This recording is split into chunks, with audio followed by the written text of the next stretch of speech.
It was recovered in Veery Cove, which is up behind Willoughby Point on Squam Lake. It's in the Holderness side of the lake.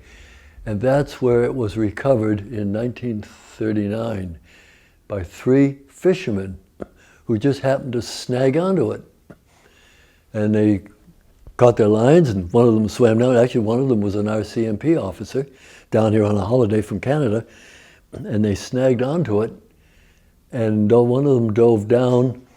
It's about 7 or 8 feet of water, and they looked and said, "There's this boat thing, big log thing that's been hollowed out, and it's full of rocks, and there's a skeleton in it."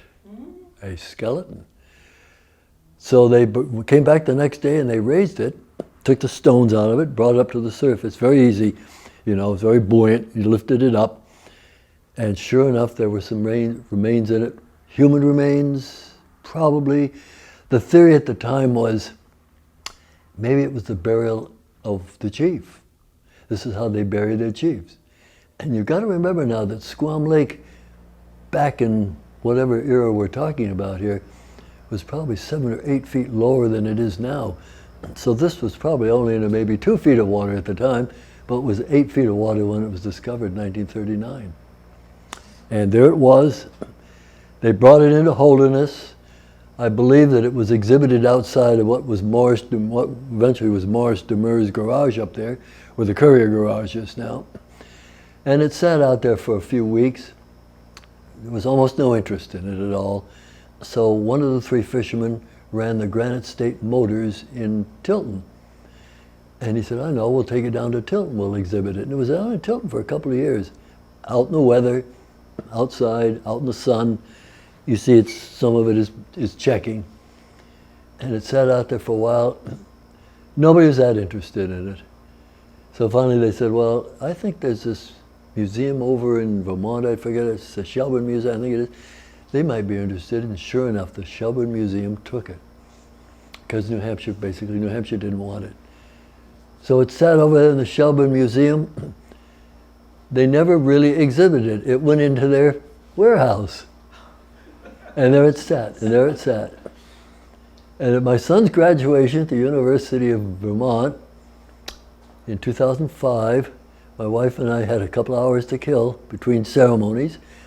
We went down to the Shelburne Museum, just a short distance south of Burlington, and I went into the gift shop and I said, "Do you people recall if any kind of a boat that might have come over here from Squam?" She said, "That's not what I do. I'm in the gift shop, but we'll have the curator come down." She called the curator's office, and he came down and he said, "Yeah, we have your dugout. Thank you very much." And sure enough, this last February of 2019, we get a call from the Shelburne Museum. "How would you like to have your dugout back?" And we thought, bring it back to Squam Lake, which is where it belongs. Last week, which would be the 17th of July, 2019, with Ron Huntoon, we went over with a flatbed trailer, went over to Shelburne, we picked it up. We took all the padding that we could find, inflatables, cushions, strapping, tarps, everything we could find, and we took it over there, and we sat around. They were all out there waiting for us when we arrived. We had a crew of about 9 people bringing this thing out of the warehouse, loading it on the trailer. We've got photographs of the whole thing. They couldn't have been nicer. They were all lined up. We have a big class photograph. All the people from the Shelburne Museum, and Ron and myself, were all standing there, and they're waving bye-bye, congratulations, and saying farewell. And it came back here. It took us forever to get back. It didn't go very fast. And we got back here, and it's been here ever since. So it's open to the public from 10 to 12 on Saturdays during the summer, and then on special occasions, we're opening it again. So what we're right now, we're challenged with how to exhibit this to the point where the most people can enjoy it. So this is what we have to come up with. This would be a recreation, and this is thanks to our folks out on the Tenny Mountain Highway who sell the granite. This is one of the ways they would have done this. You see, they would have and they would burn the butt, and they would chip the charcoal off. And then here's another one here. this probably was, this could be a finished scraper.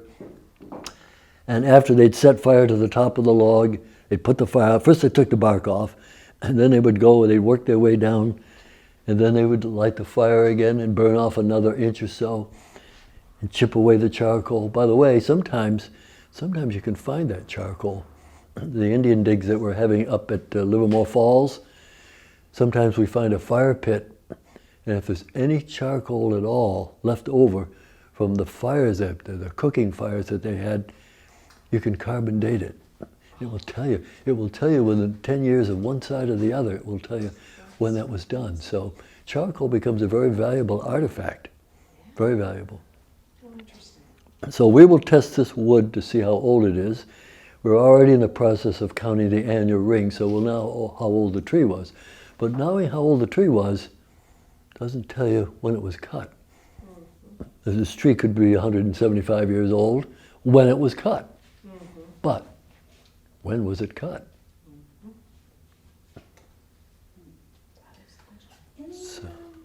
Any idea what happened to the remains that were found? A big mystery. They're gone. When we first were informed that this was coming back to Squam, the first thing we did, of course, was to notify the native community. There's quite an active group here in Laconia, Warner. They're all around the state, and occasionally there's a powwow here. And of course, there's always an annual powwow over at Dartmouth College, too. So we notified what I call the native community that we had it. And from some of the news clippings, Manchester Union Leader did quite a bit of this back in '39. They said, oh, human remains. It was sort of the same thing we ran into at the Science Center on that dig. They found 2 skeletal remains over there. This presents a bit of a problem. We may have to get into repatriation. The native community will have to come back together. There'll have to be a proper burial. There'll be a ceremony. This is how they do closure. And I thought, well, that's okay. And we called the chief of they have the chief of the Abenaki, lives over in Alton. And we were discussing, and then we found out that because New Hampshire doesn't recognize the native tribes at all, Maine and Vermont do, but New Hampshire doesn't do it, and they have no federal recognition at all. There's no federal recognition of the Abenakis. That the state archaeologist, Mark Dubanowski, said, I don't think we need to do a repatriation. So, but they're welcome to come. They know about it, and hopefully sooner or later. And I think we could have a ceremony. Yeah. When we find out more about this dugout and what the story is that it's telling us, I think we can probably involve the native community again. If this boat dates back as far as the community that we found at the Science Center, you know, about 18 years ago, we discovered several artifacts at the Science Center.